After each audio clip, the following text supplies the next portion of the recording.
नमस्कार दर्शक बंधु मु आज यही वीडियो रे आपण माननकु कहिबाकू जाउछि पूरा सिंगड़ा किपरि प्रस्तुत करंती। जदि आपण माने केही चैनल रे नुवा थांती चैनल को सब्सक्राइब करंतु एवं पाखरे आसुथिबा बेल आइकन ऊपर प्रेस करी पुनी ऑल नोटिफिकेशंस ऊपर क्लिक कर दियंतु। ताहेले एमिति जहा भी किछि नुवा नुवा रोसई संबंधी वीडियो अपलोड करबी सर्वप्रथमे आपण माने देखिबाकू पाई परिबे एवं चैनल को यथेष्ट मात्रा रे लाइक शेयर करिबाकू मध्य भूलिबेनी। ताहेले चलंतु देखिनबा पूरा सिंगड़ा किपरि प्रस्तुत करंती एवं एथि पई कोन कोन सामग्री प्रथमे लेबाकू हुए।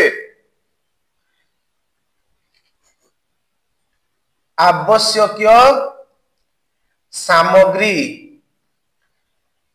आलू दुईटा, फूलकोबी चारि पाखुड़ा, मुठाए मटर मंजी, गरम मसला गुंड, लंका गुंड 1 चामच, फाड़े नडिया कोरा, अदा खंडे, कंचा लंका 6टा, आवश्यक अनुसारे लूण और हलदी, जीरा 1 चामच, रिफाइन तेल।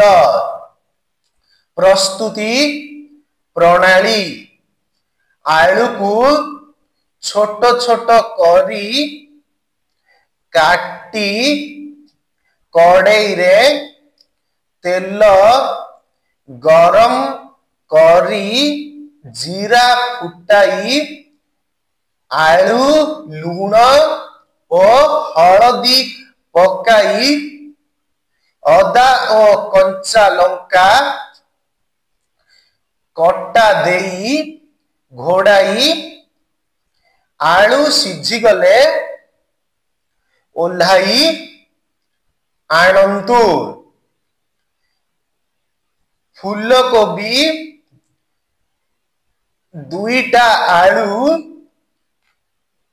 छोट छोट करी मुठाए मटर मंजी देई कड़ाई रे तेल गरम करी जीरा फुटाई आलू कटा फूलकोबी